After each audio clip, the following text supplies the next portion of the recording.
And her's always been just like that, because with her, James was, when we lived in Savannah, James was a cab driver, and he drank and run around, and she pretty well raised her youngins herself, and so I was just always there for her. We just been so close, and now if she calls, I talk to her, or I call her back, because I know that she's in bad shape. Well, tell us about when Uncle Charles and Uncle Johnny and Daddy were in the military. Tell us about when your boys was in the military during the Vietnam War. You had 3 boys in the military, didn't you? All 3 of them? When Daddy went to Vietnam?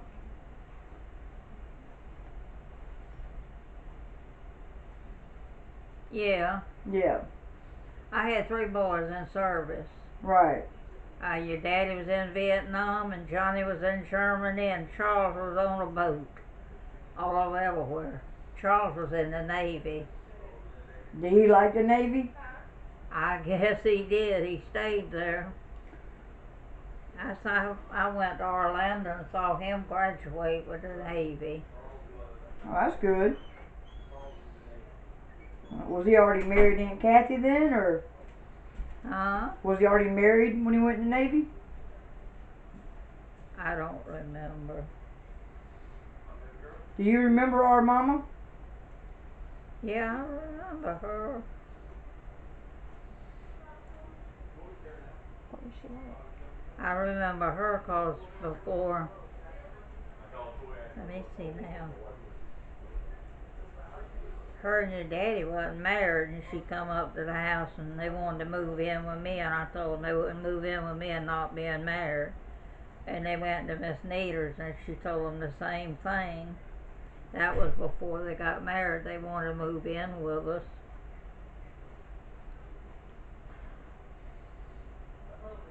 Yeah. I just barely remember Brenda, but I remember. Do you remember when your grandkids were born? I don't know, Jill. Well, quit asking, Elaine.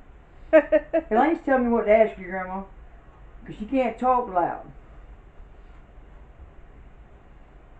If she's tired, we can stop.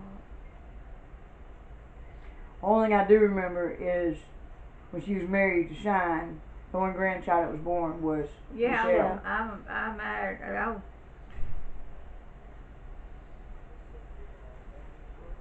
I married Shine in the 60s.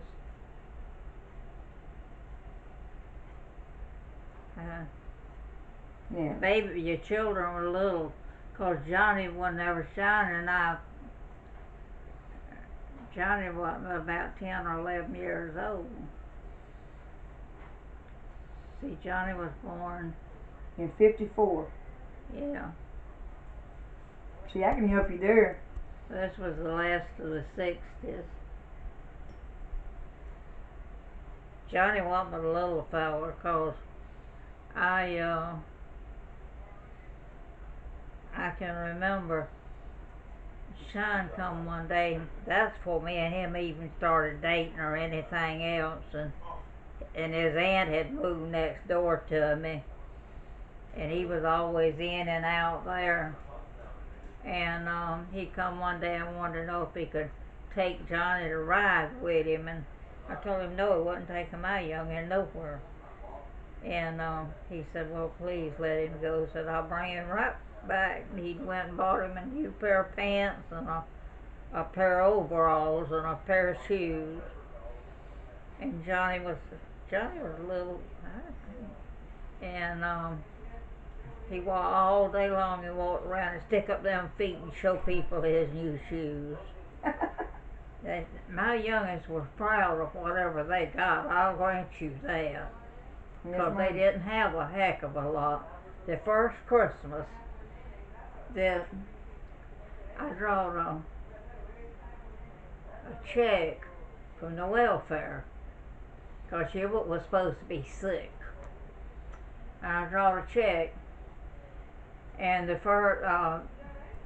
when the kids were little, we lived on President Street, and it was Christmas coming up, and on the 22nd or 23rd, somewhere right along in there, I got a letter telling me I wouldn't get a check that month.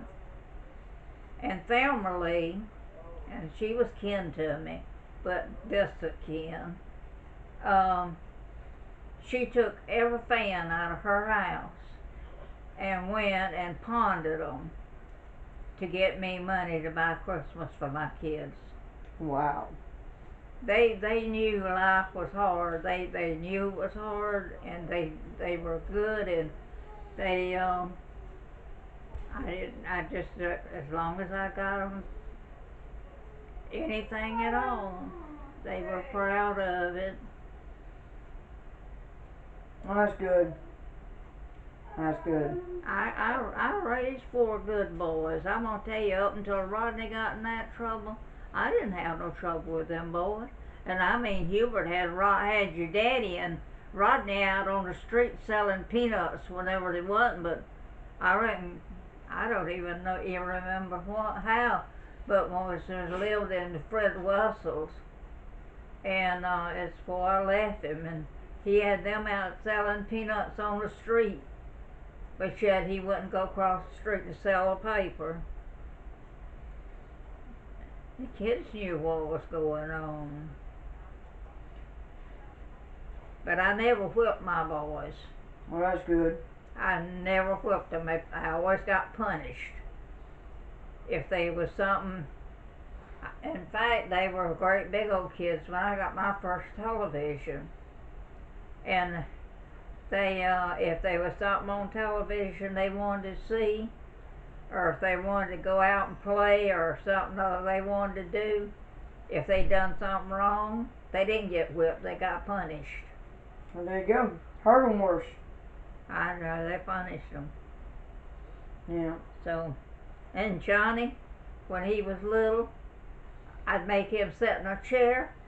If he got misbehaving, I made him sit in a chair, and he'd go to sleep every time. Just got bored, went to sleep. Lucky he didn't fall out of the chair. It's a wonder. That's a wonder. But he would, he'd go to sleep. Every time I'd put him in that chair and tell him he had to sit there, he'd go to sleep. Yeah. How about that? I was proud of my boys, I really was.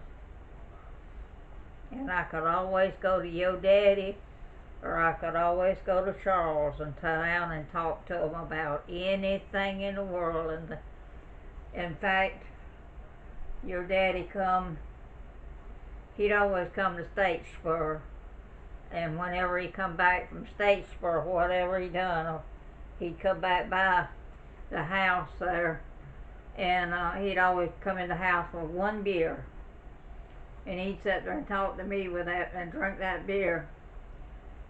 The day that, on Tuesday, before what happened to your daddy, on Tuesday, he come back by the house, and he had 2 beers. And I said, my God, Joe, I said, what in the world? He said, Mother, I've got to talk to you. And I said, well, what in the world's wrong, honey? I said, come on. And me and him sat down at the table, and he drank well, he didn't drink quite all of them, but he drank the beer while we were sitting talking. And your daddy was one of the most disgusted men that I have ever in my whole life seen. Yeah. Ashley was living there with Michelle. They wasn't working, and Kay was working every hour she could, and he felt like that Kay was giving Ashley the money that he was spending, and he wanted to get that house. They were rebuilding that trailer and making a house out of it up there, and he wanted to get that done, and he had to give out the money. He didn't have the money to go no further with that, I mean, he just sat there. We must have sat there 2 hours longer. And your daddy sat there and just poured his heart out to me. And it would have just made you freeze nearly to listen to him talk. Because Hubert wasn't the type, Joe wasn't the type to let anything get ahead of him. Right. And that was the most broken man. He just sat there and talked to me about the way things was. And on Wednesday, before this, that was Tuesday, he was talking to me, and on Wednesday, he called me. He said, Mama, he said, can you do me a favor? I said, yes, baby, what do you need done? He said, I need you to go out there and pick me up some 2x4s. I said, all right, how many you want, but Joe? And he said, told me, I don't remember how many I got and carried, but him and Kay and Rodney was working on that house. It was working on them big windows, wasn't it? Yeah. Mm-hmm. Then they were putting that partition down in the middle of it. Yes, ma'am. And they were working on the house. And that woman that Ashley was Michelle. married. Well, she was sitting on her butt at that house. But Kay was cooking supper and having to go bang to see about supper and come up there and do that. And I tell you the straight truth, he was a very disgusted man.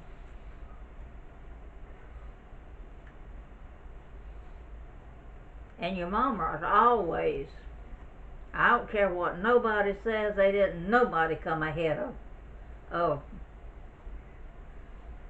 that boy.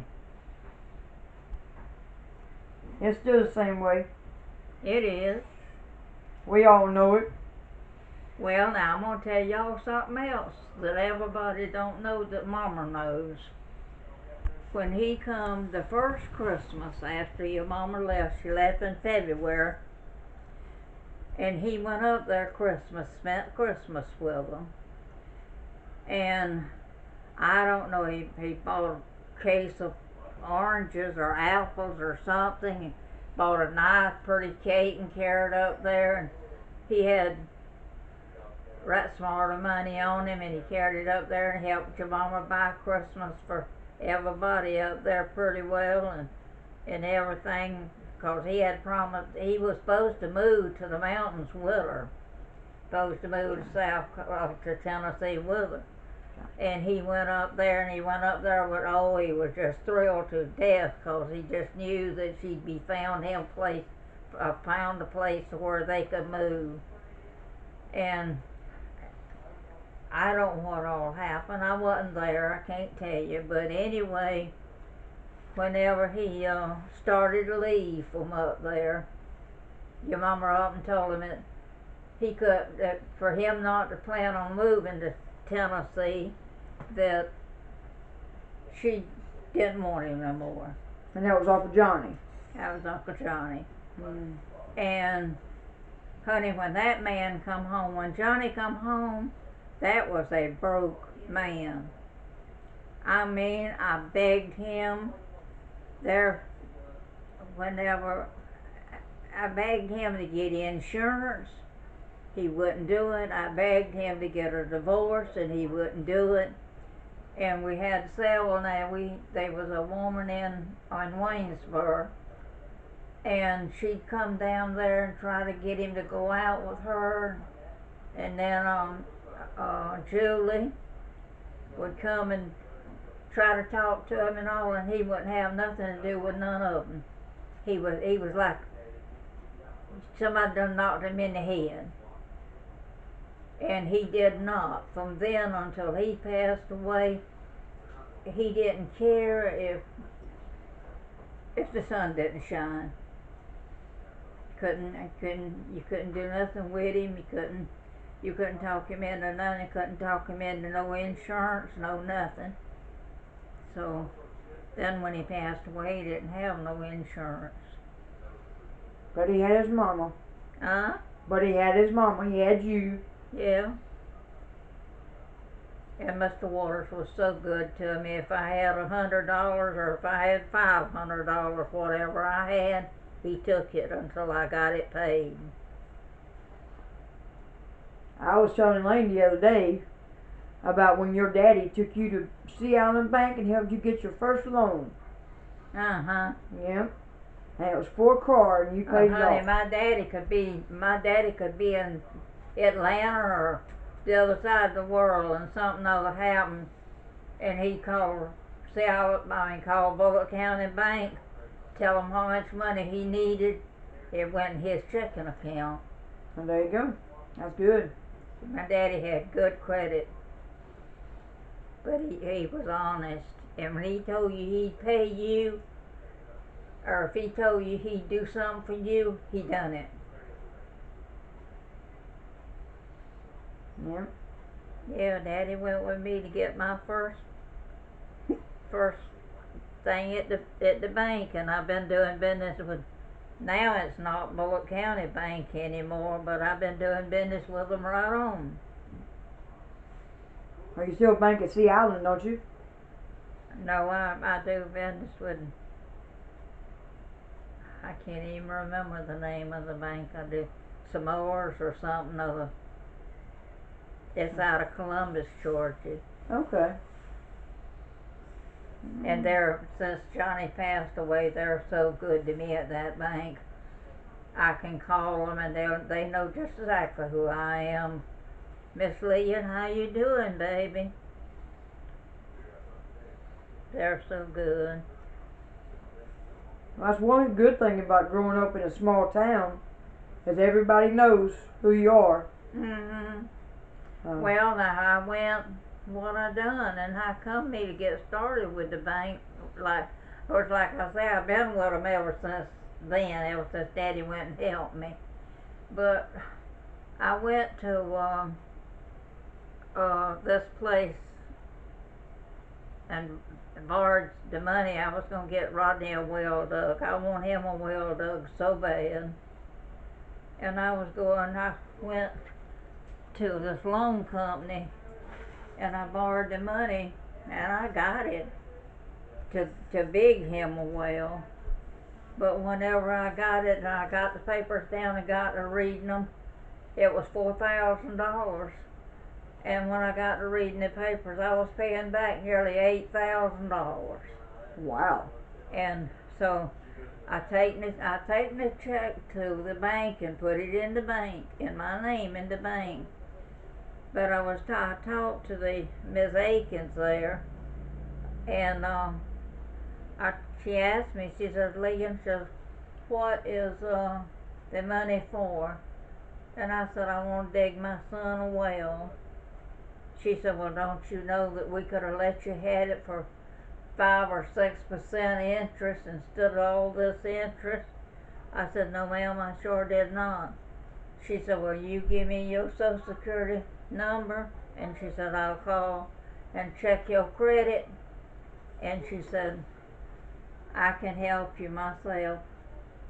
So I did, and she called me back. She said, "Lillian," said, "you got one thing against you." I said, "One thing?" She said, "Yes, a telephone company that you owe some money to," and said if you pay that, your credit will be cleared up, and said I can help you. And so I went ahead and paid it. Donita called in and we paid it, 'cause she's on my checking account. And she called in, we got it paid. I ain't went back and asked her about helping with the well, 'cause it is so expensive, and I just don't want to go that deep in debt with my age. Yes, ma'am. So, but she gave me a credit card, and my credit card's worth $2,000. That's good. I got good credit with the bank. I can go in and get anything in the world just about it I want, but I don't want to go no $6,000 in debt to dig a well. and have that over my head. Yes, ma'am. So I don't reckon Rodney will ever get a well.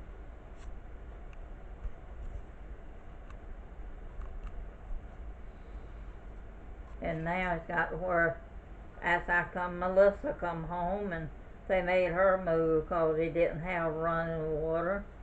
And I think they'd already started. That man next door that moved next door there, he's rearing to buy Rodney's lot.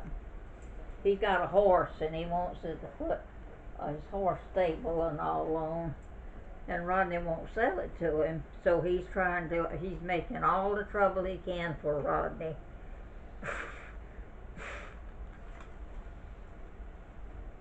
And I feel like that's probably why Lee and them's are leaving. I don't know. There's no telling, Grandma.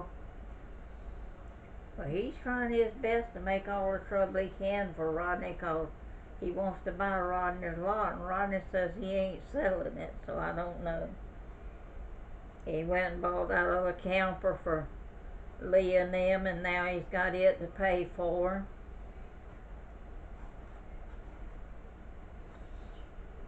It's hard.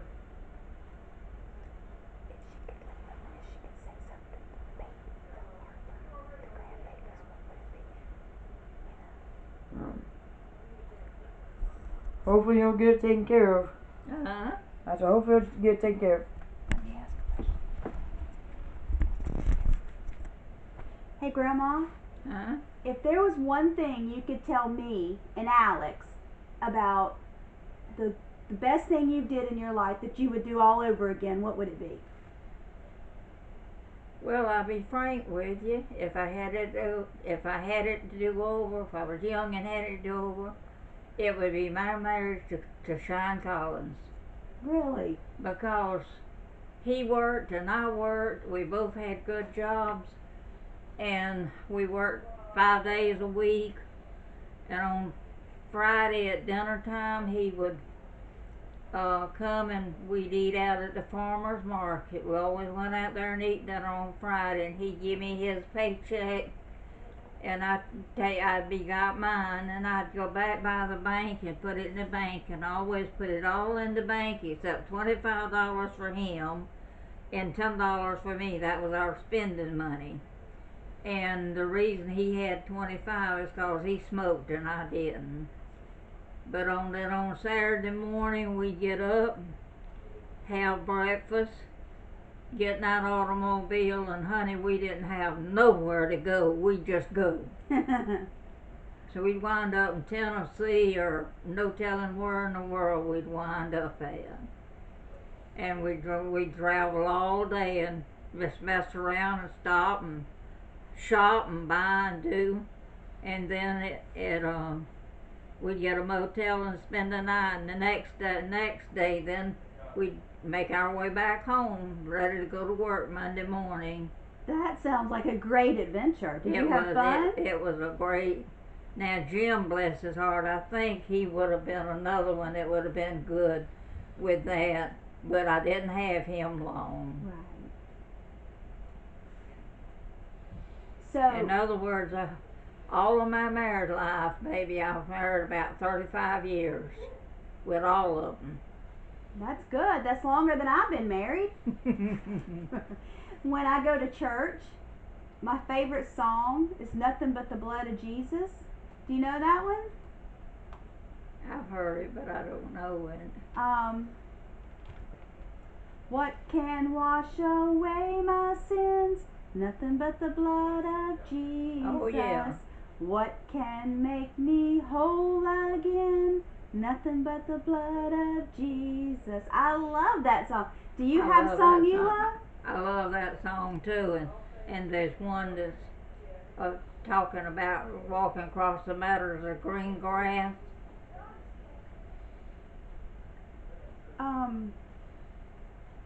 I can't remember what it is. Is it the church? What is it? Church in the Dale? The Church in the Dale? Or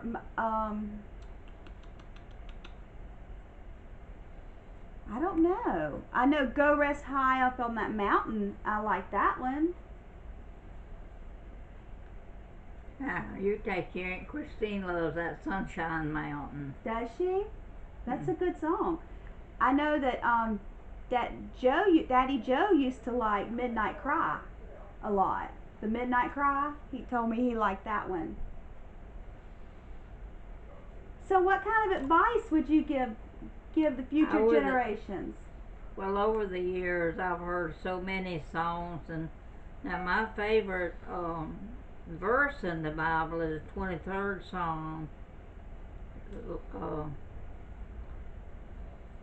I can't even. I think that's Now I Walk Through the Valley, or is that The Lord is My Shepherd? Yeah. The Lord is my shepherd, I shall not want. I don't think that's the Lord's. Let me see. The Psalms. That's the prophets, the judges. She's reading the Psalms. She is reading the Psalms, isn't she? I'm glad you remembered that. What's she trying to get? Oh, read babe. Oh, yeah, the 23rd Psalm. The Lord is my shepherd, I shall not want. Yeah, that's a great one. I love that one. That is a great one. My favorite story in the Bible is about Ruth. And Ruth, I just read that one. And my favorite book in the Bible is Job. That is an amazing story. The story of Job. I love it. I just read. I've been reading in Palms, and I decided that I wanted to start studying about the different ones that worked for Christ. Peter and John and all of them. So I turned back over there, and I just finished Ruth. Really? And I'm started reading now in Samuel.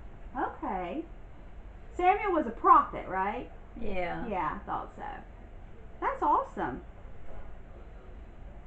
I read my Bible usually I read it every morning.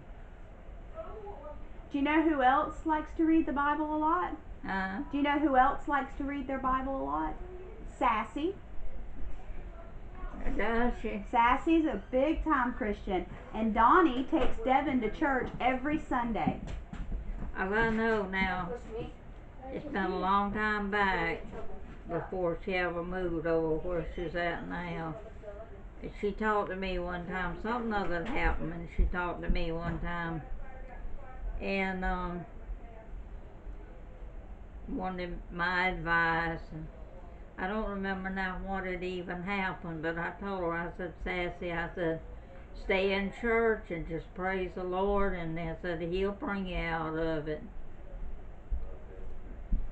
Do you know she wrote an article not too long ago? She was trying to get it published, and it was about the best advice she ever heard. That's what she was writing about. And you know what the best advice was? Pray. That's what she said. The best advice she's ever heard in her life was the advice to pray. Well, I've never. Well, now I'm gonna tell y'all why that I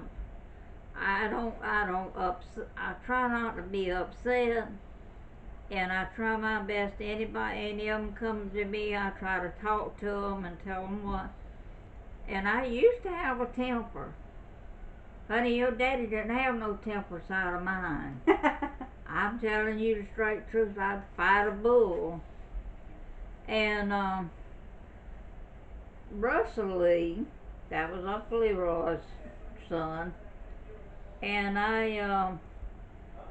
he had just went out and bought him a convertible. Well, back then, boy, that was a rarity. That's when I lived in Savannah. And whenever I lived on St. Julian Street.